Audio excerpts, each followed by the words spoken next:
Hi, everybody. Good to see everybody here. We've got people from all over calling in so far. We've got Ontario, Canada, Westport, Massachusetts, Kansas City. Hello from Richmond, Virginia. Stay dry. Yeah, it's kind of rainy here. Windy upstate New York. Oh, that is windy. We've got sort of overcast. I think we're going to get some storms today. Hopefully, it won't affect internet. And yes, hi from Boston. All right, Hilton Head. You guys are probably getting some rain too. Good morning from Mike, Indiana. Mike in Oroville, California. It's kind of early there. So, yes, it's 1 o'clock p.m. in the eastern coast of the U.S. And happy to see you all checking in. I am continuing to work on getting some guests. I'm going to be connecting with Ashley Harwood, a local Charleston wood turner, just amazing turner. And I'm going to be talking with her this evening, and we're going to connect with Skype and kind of iron out all the little technical details. And hopefully she will be joining us next week. So it's fascinating to watch her work. Okay, here we go. Kramer, hello. 10 a.m. Oh, it's not that early. Well, I don't know. Nowadays, I'm tempted to sort of drag myself out of bed at about 10. But I don't. I try to get up a little earlier. Hello from Connecticut. Winston-Salem. Woodturner, hey. Oxford, UK. Coupland Carvings. Enjoy your show every day from the Couplands from Saskatchewan, Canada. Well, thank you. Welcome. Yeah, this is actually turning into an interesting, almost like a series, especially when you have guests. And I do have a list of about, how many people on the list? About maybe 20 people that I am in the process of contacting, all having a bit to do with carving. All right, and it veers a little bit. I've been talking to Bob Van Dyke about getting him on, showing how to do sand shading and inlay work. That's a very, very traditional technique, and we're going to be connecting with him tomorrow, but I'll we sort of have to connect first to make sure that all of the technical issues are of us connecting from different areas of the country and potentially different areas of the world before we actually make that live. And then I'm going to try to have them kind of come in as a little, maybe at the end of some of my own live streams, and introduce them and sort of do some sound tests and things like that. Make sure everything runs smoothly when they actually come live. So yeah, Bob Van Dyke, we're planning on getting him in possibly next week if we can get all that working. So he's up in Manchester, Connecticut. He runs the Connecticut Valley School of Woodworking, and I teach up there twice a year.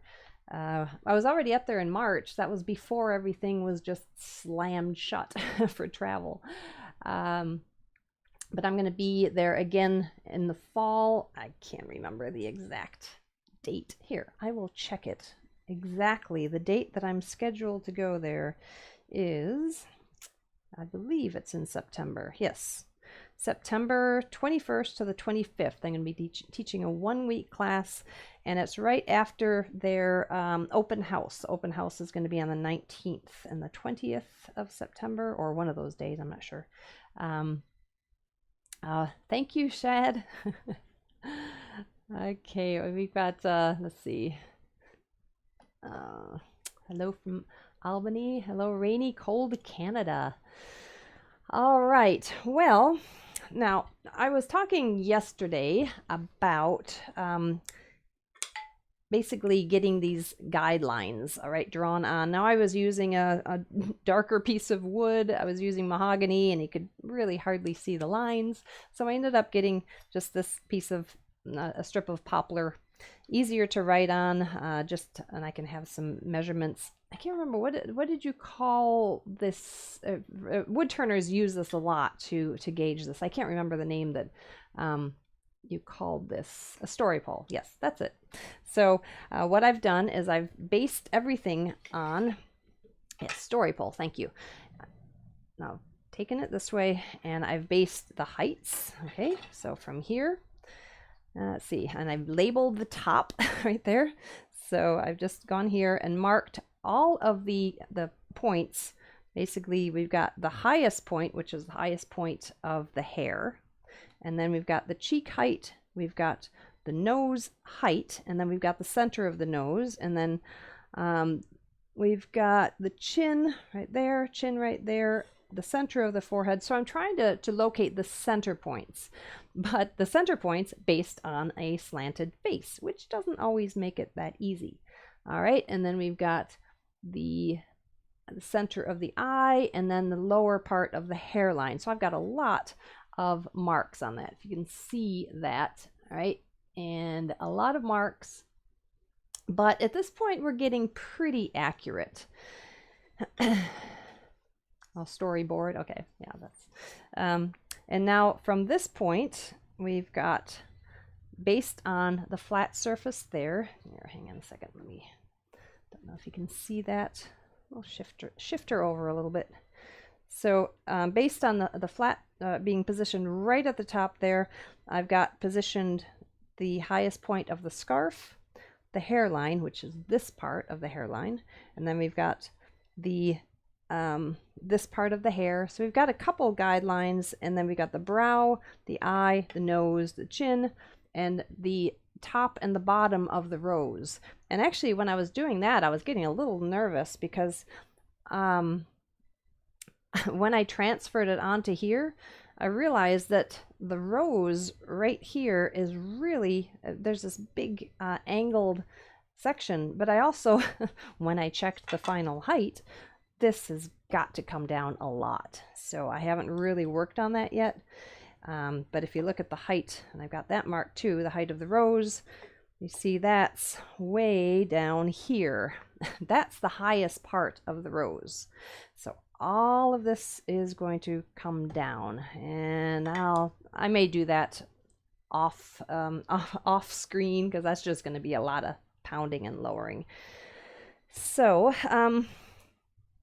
and just so I was just doing some double checking. I'm kind of avoiding the whole mouth area. I'm just leaving a little bit of a thickness there just so I don't take too much away. But I've gotten a smaller one. Actually, I'm going to get a different gouge here. I'm just going to use the number 710. Now normally I've been using the 714. Just going to shrink it down a little bit as we start getting into the just some smaller detailing as we're getting closer to that. All right, and I'm starting to define the hairline a little bit more.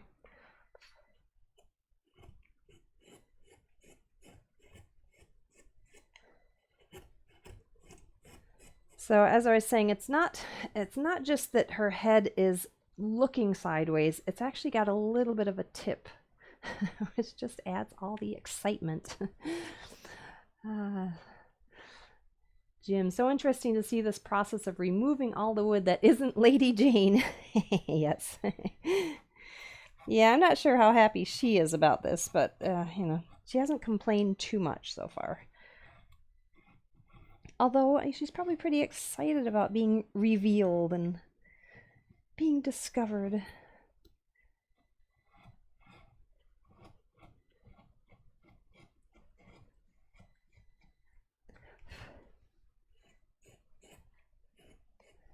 So I think an issue that I have been dealing with, I've got her almost looking completely sideways. I mean, there's still a little bit like the face is going more like that, but I think it needs to go more of an angle that way. All right, it's a little too angled. So I mean, if you look at that, I'd say she's about at 45, and this is not. So what I'm going to have to do is shift this cheek to turn her head a little bit more, so it's turning a little bit more this way. Does that make sense? If I remove some of this, and there is a bit of a height here still, when I base that on, let's see, the cheek is actually right there. The cheek is right about there. So there's this sort of thickness there. Let me just show you from there. Unfortunately, you can't see from there. So looking from that point, that's the cheek height, the highest point of this cheek. And so there is still a thickness there. And if I do successfully rotate her and shift her face, ew, that's scary, shift her face, then that cheek should lower down, right? Yeah, that's the theory anyway. Okay, what do we have here? You might have to give her an ear if you lost that large curl. There's still enough wood for a curl. I'll let you know that in a little while. I do not know. Yeah, she kind of lost the curl. The curl is there still.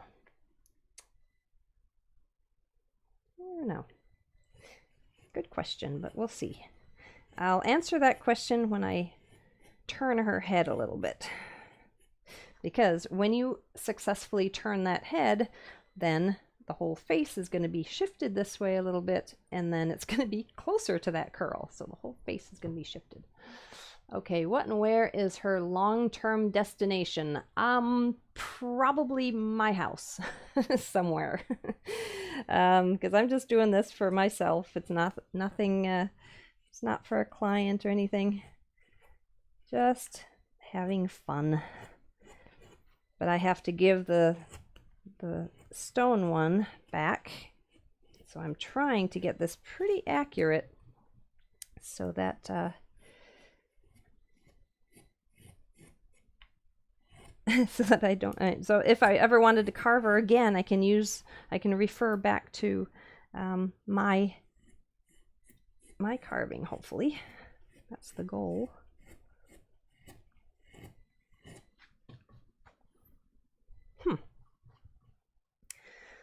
I just want to see something. So the thing that I'm having a little bit of a question about is, remember I was telling you about this, there's this center point. It's a visual center point based on the furthest part of the shoulders and basically that. So there is a visual center point, and I'm just going to go right about there. All right, just going to do, and then I've already got one drawn there.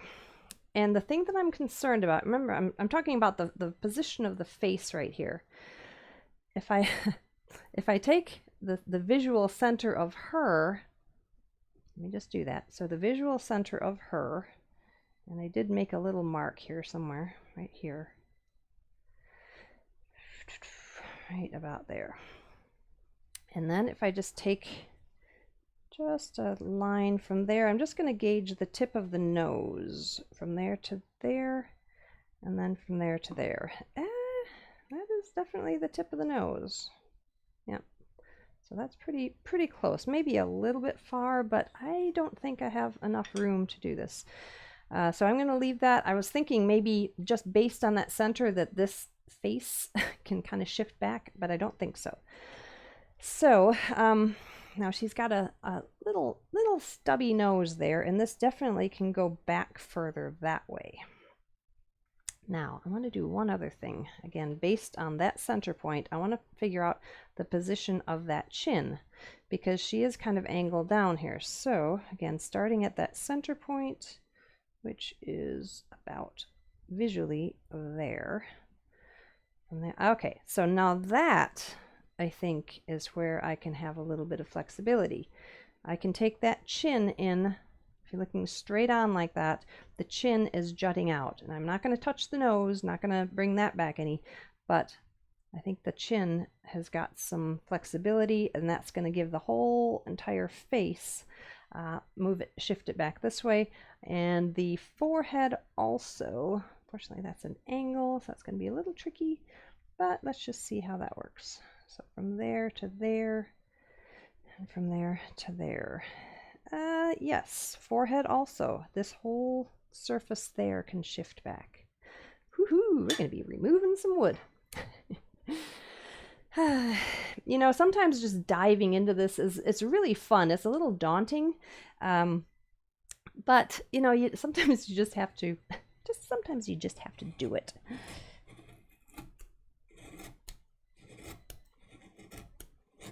So these are actually the eyes. All right, that's the eyelid. This is the brow. So I'm just gonna go ahead and just lower that whole thing down there.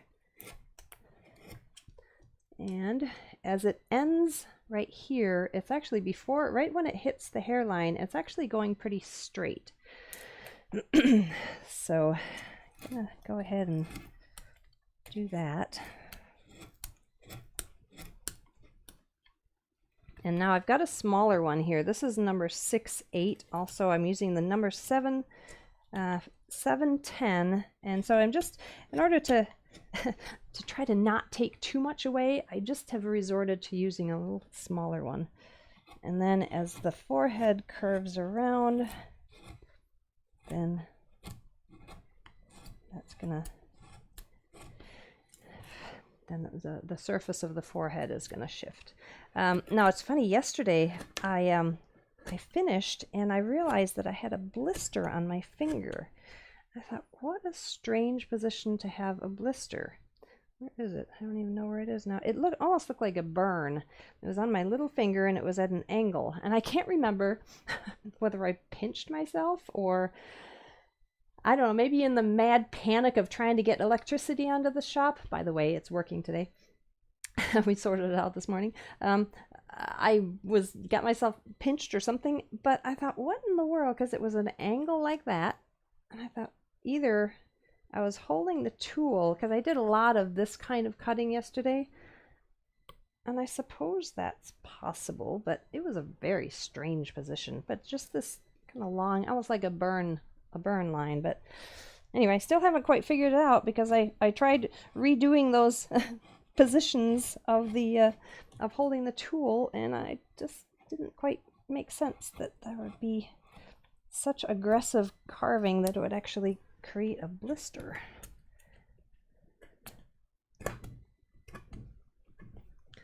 All right, how are we doing out there? Any questions? All right. All right, and then the forehead kind of goes back. It starts shifting this way.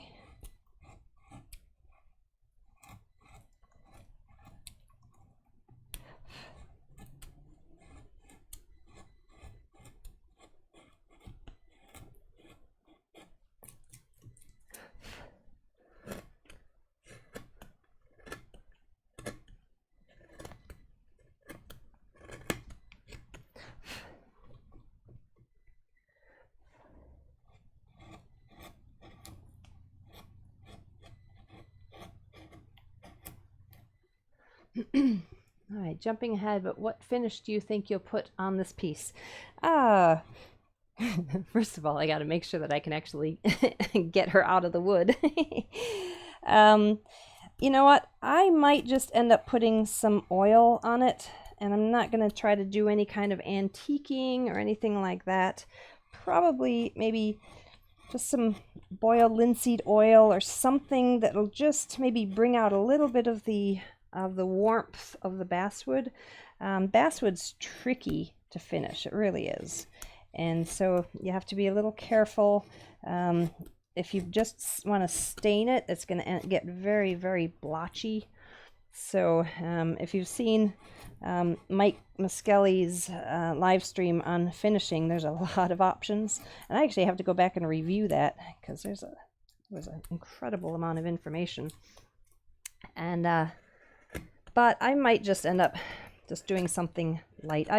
Probably what I'll do is kind of test it on maybe one of the cutoffs that I use and just see how it's going to look. But not going to get too carried away with it. Just more of a sealer than anything. And maybe bring a little bit of the warmth of it out. All right, now before I take too much, I want to make sure, again, based on the visual center, I just use a pencil. There we go. So from there to there. So I'm positioning the, right, from there to there, and from there to there. Okay, so I think I can still bring the forehead in just a little bit. So that surface there.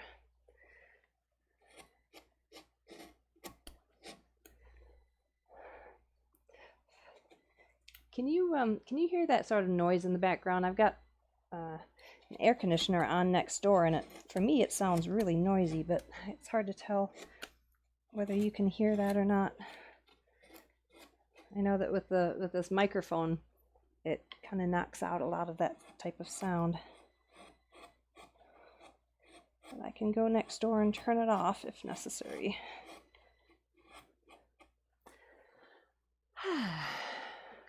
Can't hear the AC. Good. Send to Mike for another collaboration. Yes, when I'm finished with it, I'll send this up to him and he can show me how to do it. Hey, that's a great idea.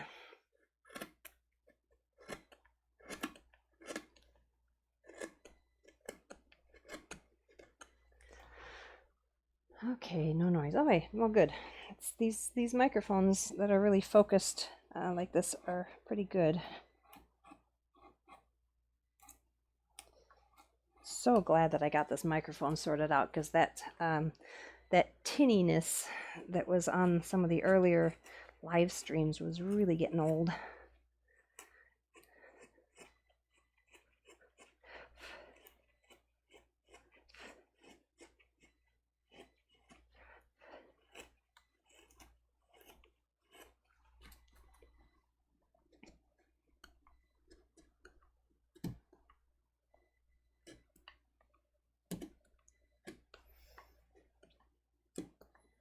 Okay, so now do you see, by shifting that, the side of the face actually gets smaller, and therefore the hairline gets more in the position, right? If you shift the face and you don't shift the hairline, then it gets closer. And I know I needed to change the chin a bit and bring that in, but I want to do a little bit more up here. So angle like that, angle like that. The nose can be angled slightly.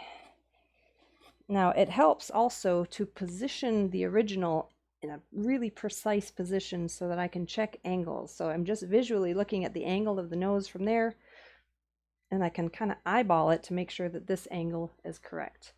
And as you have probably noticed, a lot of this is kind of just eyeballing it, and might seem like a little bit of guesswork. I suppose, yeah, probably is a bit of guess. But there are sort of methods to this madness. Really, there are. Eventually, something will actually come of her.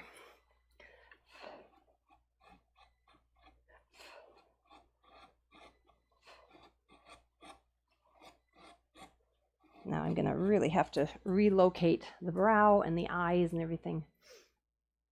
Okay, can't wait for it to be hot enough to use the AC. 50 degrees. Yeah, we've got the air conditioning going. We've had it going for about a month now. Not all the time.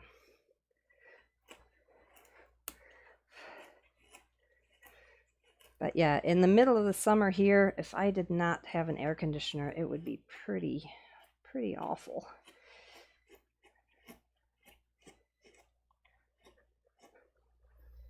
Okay, so there's a high spot right at the cheek there.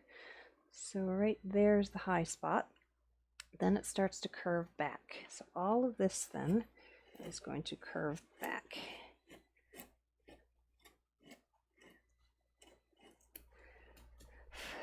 And I don't know if you noticed what I'm doing. I'm kind of letting this edge there kind of shift over a little bit, kind of sneaking it over. We'll see if that's going to actually give me a little bit more room.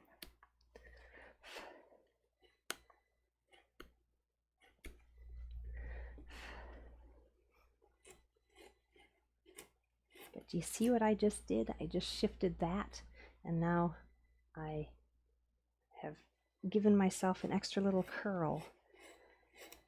Don't know if you can see what I was doing there or not.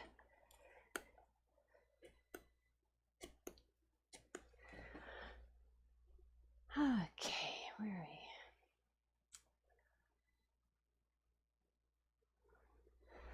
It's only supposed to be 75. Yeah. Only.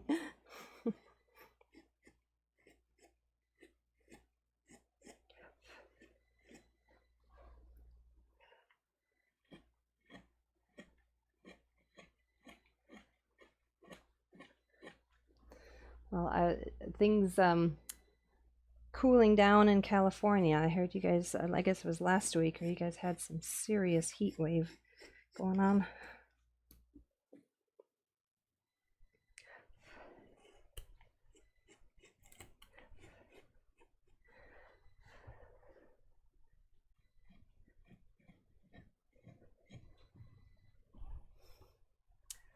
Okay, my wife still has the heat on in Albany, New York. Oh no.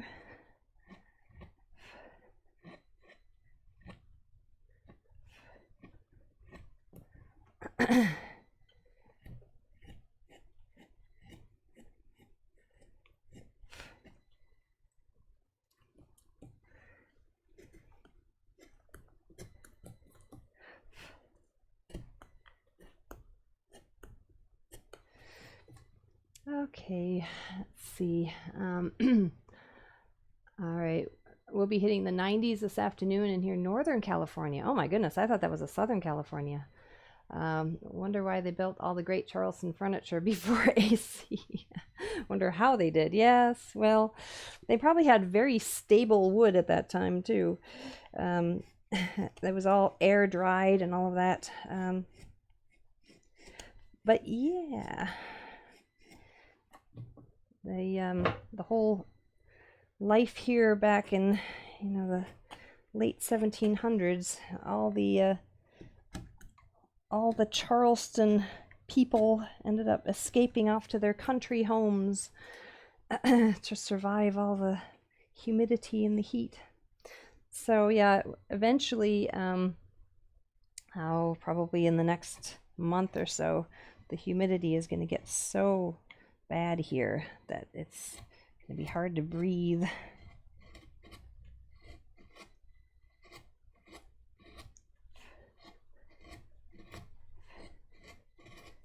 So the best time, if you're going to come and visit Charleston, is to come here this time of year.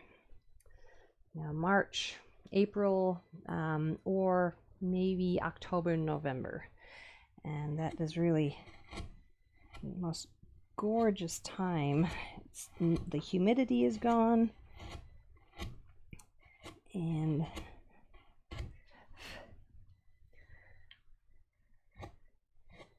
I'd say probably average temperature 75 degrees, no humidity.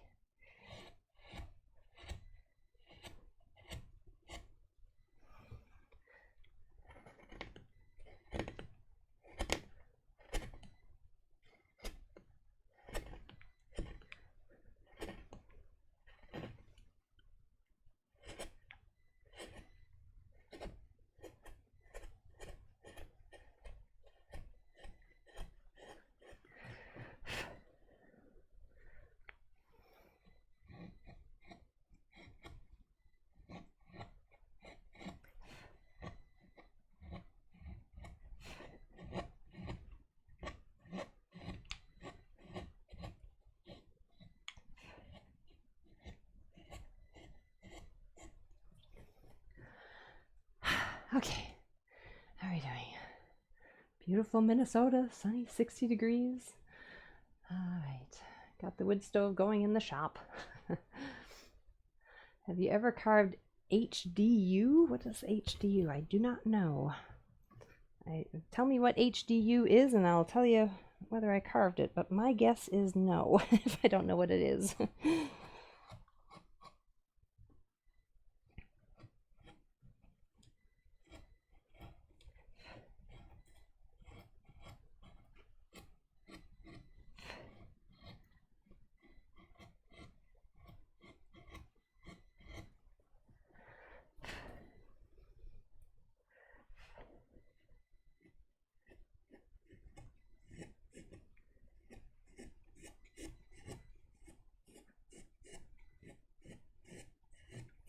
Okay, now as I'm doing this, high density urethane. Seen signs and sculptures carved in it. I'm very familiar with it, and yeah, it's very, very high density, very high density foam. I actually have some samples of it here because I was going to do a sign in it. That never really happened, but I have not, but I'm familiar with it, very familiar with it. I can't imagine. I suppose you could probably use regular carving chisels, and you wouldn't have the grain to deal with. It's very dense foam board. Foam. Isn't it like 30-pound foam or something like that? I mean, my husband has a foam insulation company that he actually sprays into as insulation, so I'm very familiar with that sort of density of foam. They usually spray either 1/2 pound or 2 pound, but what you're talking about is really, really dense and hard.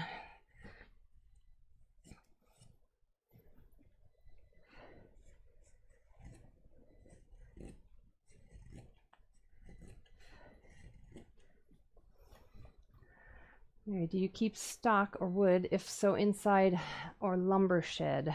Work in Florida and number of years, lumber shed, outside shop, no AC. I just keep mine in my shop. I don't, and I don't actually store a lot either. But yeah, you do need to be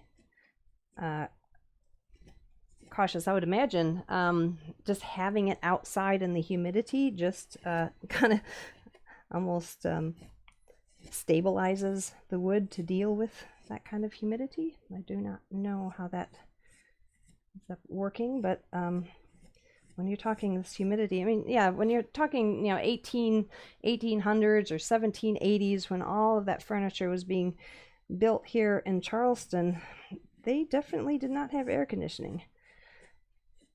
So they just had to deal with whatever the wood was, and a lot of the wood that they used was mahogany, and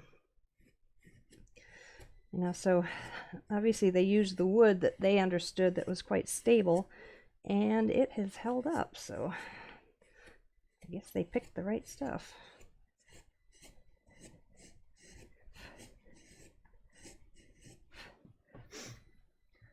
Okay, how are we doing here? Do you have a local sawmill you get your basswood from, or an online retailer?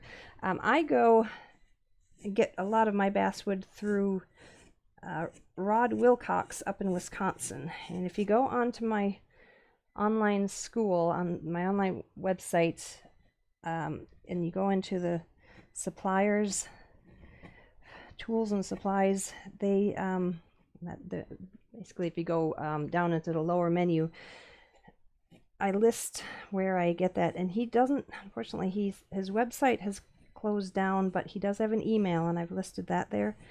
And he still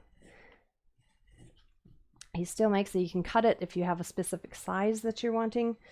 You can have it specially cut. But really nice northern Wisconsin basswood.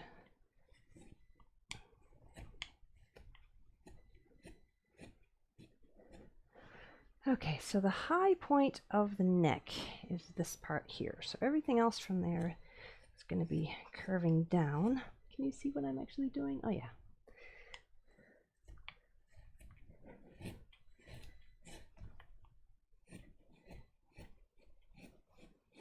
So I know it takes a little bit longer with this smaller one, but it actually helps me to kind of do a little bit more discovery. I'm going to try to zoom in a bit. The reason I've got this out like this is because I want to still be able to have her in view. Let's just see if I can do this without getting, oops, other way.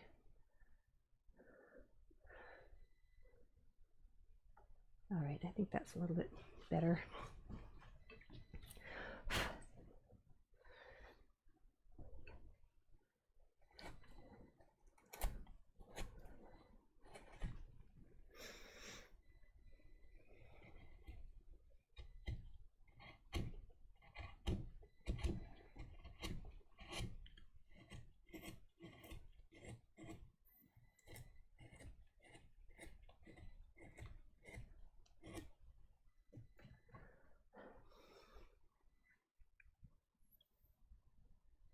Worked a lot in teak and mahogany, hard to get below 20%. Yeah, now there's a difference between the kiln dried and the air dried. So, you know, there's a whole big argument out there about which one is better, and I've been asked that a lot of what do I prefer to carve, and is it air dried or kiln dried? And my basically usually my answer is I usually don't know what I'm using. A lot of times the client that I'm working for supplies the wood, and I don't know whether it's air dried or kiln, so, and I've never really had an opportunity to do a side-by-side test of that. But I do know that woodworkers and carvers often prefer the air dried. It's a lot more stable, and so that's sort of the argument there is. And I would imagine probably the moisture content ends up being a little bit different, but the difficulty really is the amount of time you have to wait. Obviously, it's a lot faster to do the kiln dried, but it does affect the wood, and it does affect just the hardness of it, the ease of carving, and all of that.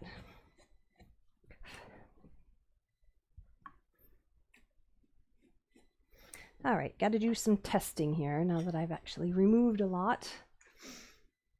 Okay, Jeff Robodine, thank you. You're welcome. All right, so the height of that, the cheek is really very close to that height, so I think I'm going to hold off on lowering that down. And we've got the nose there, and then we got the tip of the nose there. All right. And then the chin there, just want to make sure chin is right there. Forehead, center of the forehead. Okay, just going to go ahead and redraw that center there. So right from there, nose down there, and then center of the forehead there. Okay. It's getting tangled up. I think she's coming along. Let me just show you from the front view, or a little bit more straight on view. So look at her like that. Okay, do you see she's looking sideways, right, turned, but she's also got a little bit of a tip to her head, a little bit of a tilt, which makes it all that much more fun, and everything else kind of has to work with that tilt.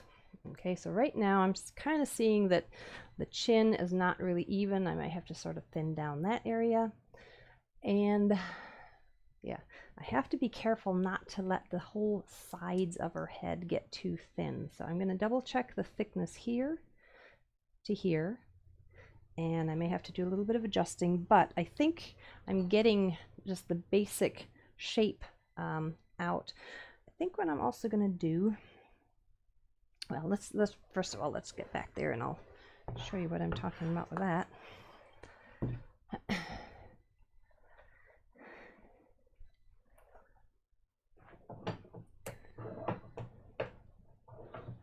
Okay, all right, thank you. Okay, 250552 looks great, thank you. Appreciate it. Okay, now I'm gonna go ahead and so take this down like that. Now, before I mentioned I was going to do that, double check what happened to all of my calipers, dividers.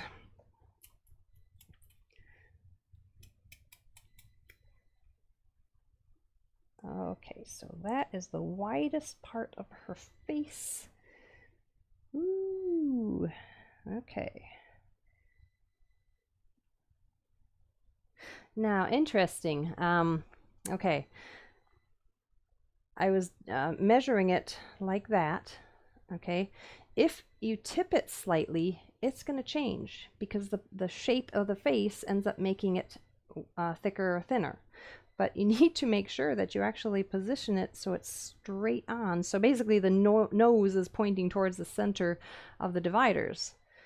And then here too, because what I was doing when I put it on here, I had it a little bit more slanted there. So I do need to make sure that it's angled in the correct position, and that is really accurate right there. That is very, very close to the full width. So I am gonna sort of hold back on doing any more thinning or anything like that. I obviously may have to do that a little bit, but now I do want to make sure, I want to take this hairline down a bit more because it's kind of crowding her face a little.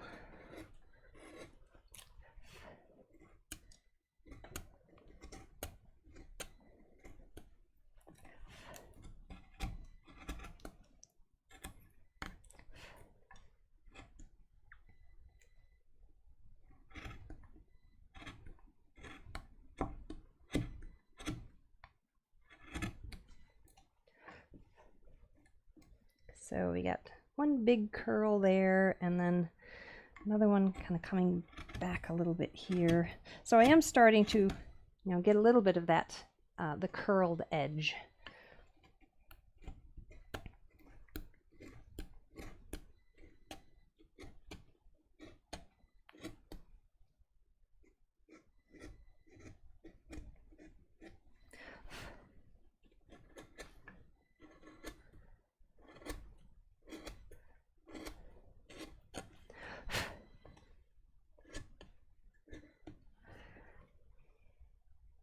Okay, there, forehead. I'm going to take this and start shaping that a little bit more.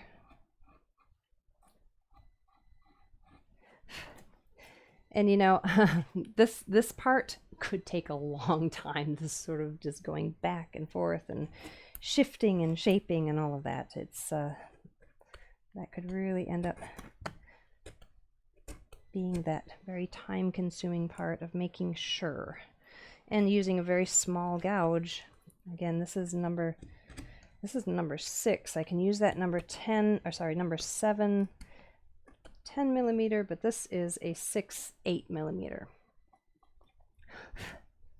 Okay, so that, I'm just going to go ahead and clear this sharp edge away. I'm going to go back with my number 714 just to get rid of that, because it's kind of in the way, and I know that it's not going to be that sharp when I actually shape the curls.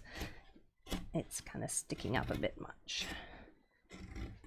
And this too, I can just soften the corner, because I've noticed I've actually kind of hit my hand on that, and that's where I end up getting cut. And I don't generally cut myself with carving tools. I cut myself with the edges of wood more than anything. So this is just gonna allow me to get into that area. And I know that this height still can go down a bit.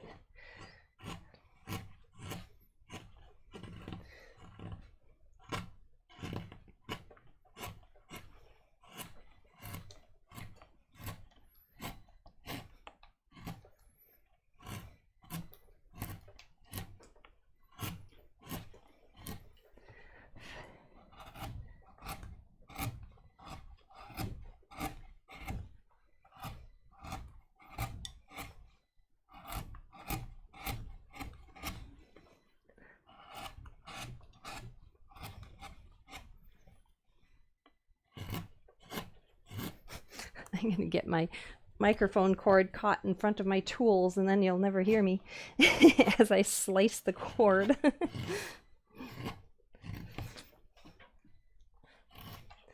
You know what? I wouldn't put it past me to do that. The way that I've been dealing with technology these days, that would just be the next thing.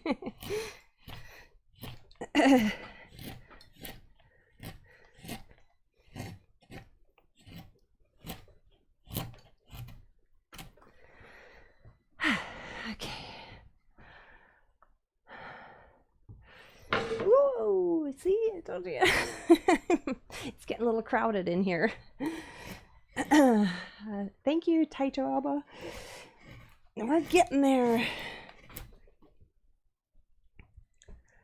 All right, let's just take a look at her from here to there.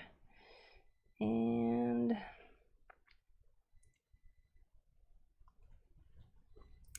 go ahead and do some thinning down of that.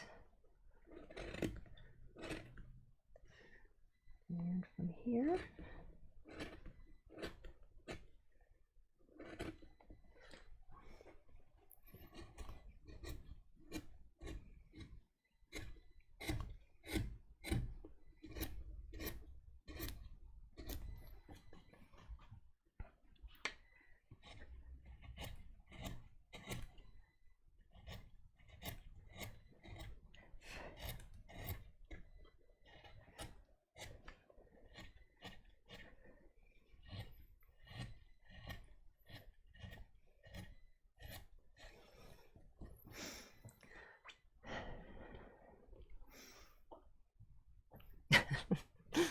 With the oops of me bumping into everything around my shop, yes. Okay, and then there's an area right here I'm going to have to access, and, well, I'll tell you what, let me just remove some of the sharp edge right there. Can you still see what I'm doing? Yeah. Now this is the positioning. I'm wondering if that's what caused me to get that blister. And it's very possible that's exactly what happened. Basically like this, and I've got this touching, my little finger touching that, and just this motion of kind of pressing, and I'm really leaning into this. I don't know if you can see that, but I'm leaning into that. I'm not using my muscles hardly at all. I'm really actually positioning it there and then pushing forward.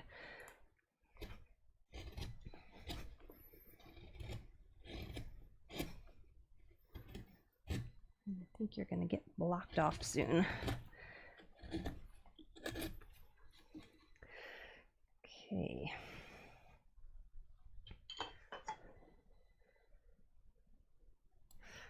Think we haven't taken too much away yet. That's a good sign.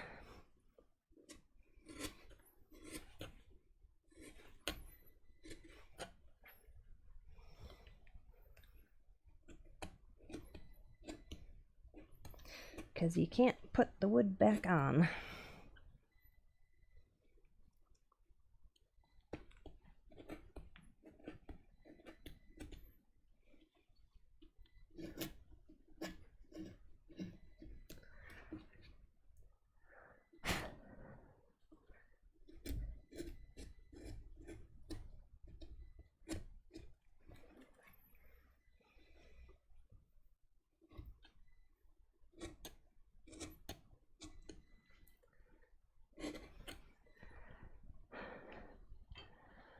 All right, I think what I'm going to do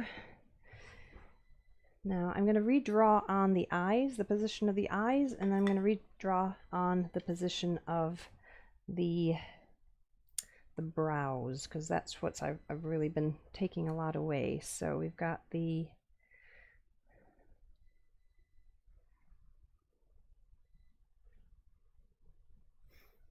what's going on with that? You know what? It would help to actually use the correct the correct story stick. I'm looking at going, that doesn't match. Oh. Let's use the right one, and then it will make a lot more sense. How about that? There we go. Yikes.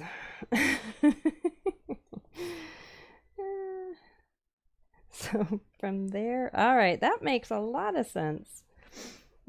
Okay, so that's the hairline right there. That's positioned. The brow is right there. Brow looks really high. Right there. So, and then like that. So if the brow is there, and then, let's see. And the eye, the center of the eye is there, and then the nose is there, chin is there. Okay, so center of the eye, that's basically sort of where the eyelid kind of curves down, and then because it's a little bit tipped this way, this is a little bit lower and this is a little higher, so a little bit of an angle like that. So you almost have to sort of draw a line like that. Same thing with the brow. This brow comes in like that, and then this one is, if you just make a slight angle, this one just a little bit lower.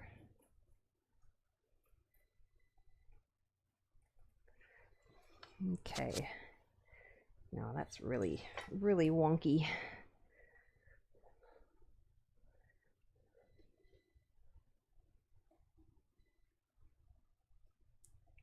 Anyway, kind of get an idea there.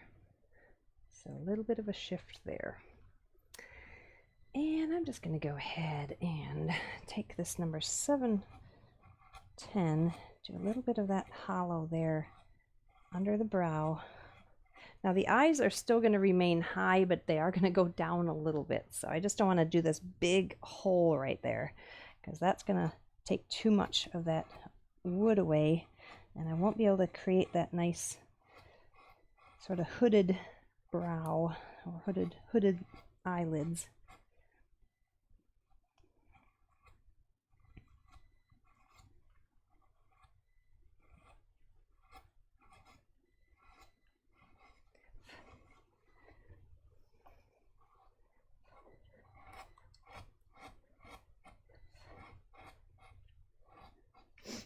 It's just sort of this little beady eye.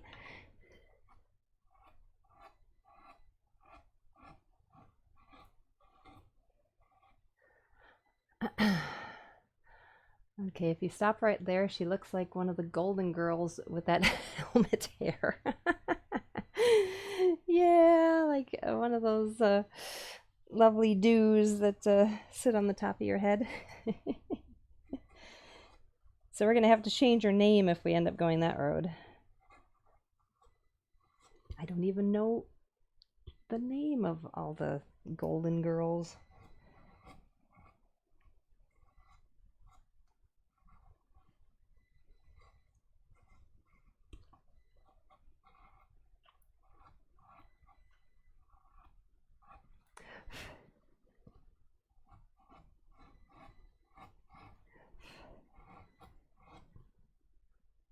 Lady Betty. Isn't that Betty Davis? Yeah, that's right.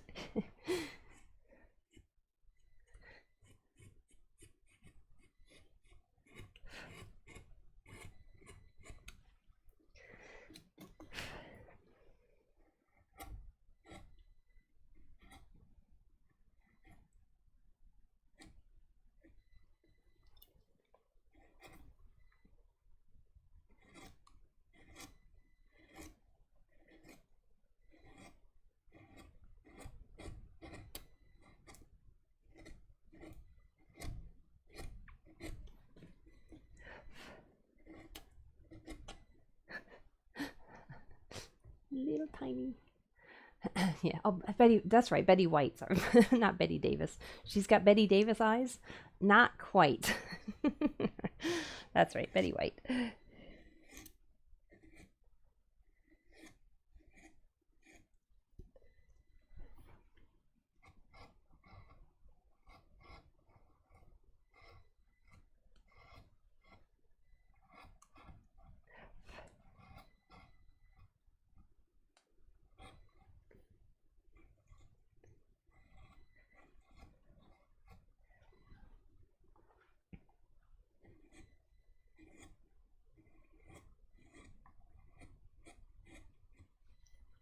Okay, now I need to be careful about lowering that cheek too much, because I still want, if I lower this too much, it's going to shift her head again back to that angle that I don't want. So I need to make sure that she stays sort of up at that 45-degree angle. If I take too much away, it turns it a bit. So it's actually, if I'm going to take anything away, it's got to be on this surface. So I'm got to be careful just about this cheek area.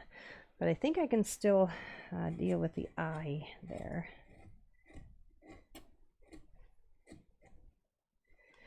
And there's actually quite a lot more to take away right in this area. I mean, if you look at her, that's actually quite aggressive, and her nose sticks out. Even though it's a petite little cute nose, it's actually a lot more than this one. So might as well just start to remove some of that. All right, where are we? It's coming along nicely. Thank you, PH1. I can't believe I only just discovered art on Twitch. I chainsaw carve. I'm now thinking I should do some on here. Yes, you should. I've got a cousin out in Colorado who is a chainsaw carver, and I'm actually trying to get her on here as a guest. I'm working on it. And I think that would be fun to see. Just, I mean, I was doing a little bit of sort of semi-chainsaw carving the other day with a grinder, but only a little bit. You got to be careful if you're going to be filming. You don't want to get a bunch of dust in your camera or your computer or whatever, whatever you end up using. That's what happened to me.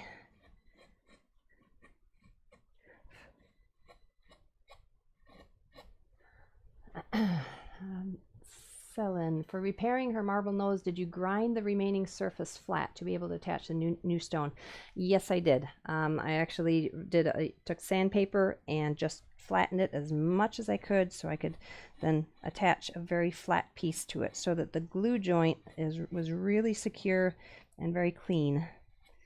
There's actually a live stream showing how to do that, or talking about it. Unfortunately, I didn't do it on the actual live stream, but I showed and talked about how I did it. So you can watch that if you wish. Okay. All right. Thank you. 250552. Thanks for joining me. And I think I'm going to just put it away for now. So I think I'm the next thing I'm going to do is deal with, I'm going to flip it around, and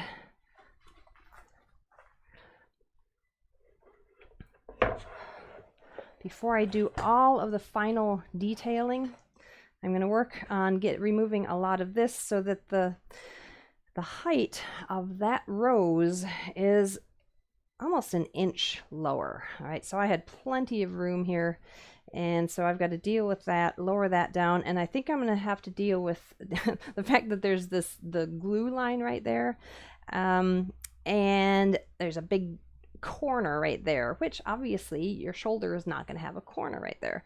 So a lot of this has to come down to blend in so that you have that shoulder connection in with the chest area. So a lot of that has to come down in order to make it work. So let's move you out of the way, and let's just take one last gander at you. All right. So I think she's coming along. She's got a pointy little chin, and this is scary. On her, let's see, move her back carefully. But you see how her chin is that sort of very classical chin, kind of round little thing. Mine's getting a little pointed, but we still have a lot of room. But I think it's coming along, and I think, the scary part is actually defining the details in the face and the mouth and all of that. So, and I might actually end up doing that after I remove her from this board, so I can really position her at a comfortable place where I can look straight on, because that's the one thing when you're doing something very symmetrical like a face. If you carve it and it's not positioned straight and you can't view it straight, it's very difficult to look at it sideways and get an even from one side to the other. So it's a good idea to just line it up as straight as possible visually for your own eyes, so you can actually see and visually test from side to side. The way it is now, as I'm sort of leaning over and reaching over to it, it's going to be very challenging to do that. So somewhere along the way, once I get the basic shape down, and maybe the hair and the scarf and all of that finished, maybe even the rows, but I'll probably then be clamping it in with this piece, putting it in the bench vise, maybe doing some sort of spinning around of it, and positioning it so I can view her straight on. Now, the thing is, you can see her straight on from that view. That's not going to happen for me. And if I turn it around so I can, you won't be able to see anything. So, and there's also a possibility right here, if I do this and I can kind of tip it, and I can access it a little bit better. But even so, I'm going to have to, do that and approach it that way, and it's going to be a little challenging. So not only is the carving itself going to be challenging, but being able to share it with you and also being able to do the details. So it just adds a different dimension to it. But I'm determined to get it done. Okay, well, thank you again. Tomorrow is question and answer. Actually, kind of every day is question and answer. Feel free if you do have questions any day that I'm doing this.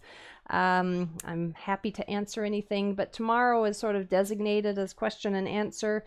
And if you don't have any questions, I'm just going to continue to carve her. So see if there's any final comments, questions.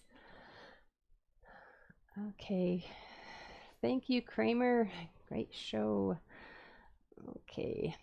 Yes, you can email them to me if you want to sort of let me know questions ahead of time, then give me a chance to actually think about them and think of an answer. Let's see. All right, CTK, thank you. 210 Moondog, looking great. Thank you. I appreciate it. And see you tomorrow. And I will let you know what I find out with Bob Van Dyke and with Ashley Harwood. Hopefully we may be able to get both of them on next week as a guest. Generally, what I like to do is Tuesdays and Thursdays I'm going to try, or Tuesdays or Thursdays, and sometimes maybe both. I'm going to try to have those as guest days, because those are days that I can probably extend a little past the 2 o'clock hour, because I really do like to stop and let the JWT Woodworks people who want to go jump over to their Instagram live to be able to watch them. They start at 2, so I would encourage you to do that if you have an opportunity, if you want to continue to learn all about woodworking. And you know what? If you have an idea of a guest who maybe wants to share something, if they have a particular style of carving that is, different from what I show, it's always interesting just to view and to see the varieties. I mean, like Peter Follansbee was fascinating, the way that very limited amount of tools, but really getting some exciting carving out. And then Marty Leanholtz, who only uses one tool, maybe 2, but really the process of doing that, only one tool. So, I just love the variety. I know a particular style, a particular technique, but I'm learning a lot too along this, and I'm having a lot of fun. So I hope you are too. And happy carving, everybody. Everybody stay safe and well and stay inside. Okay. Take care, everybody.